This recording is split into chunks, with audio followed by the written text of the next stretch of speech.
जबरे अपना पापा चौकावा चढ़ी बैठल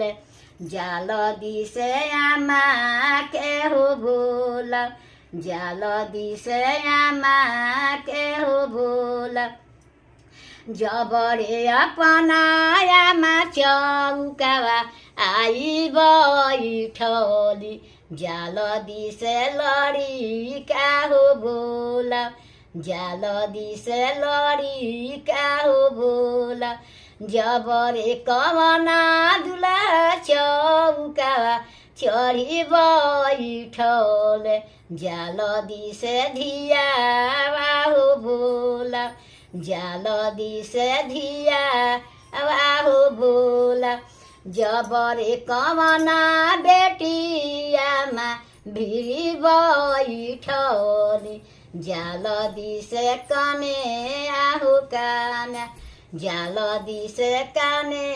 आहु बोला जबरे कवना पापा कन्या दान हो कइले जाल दिसे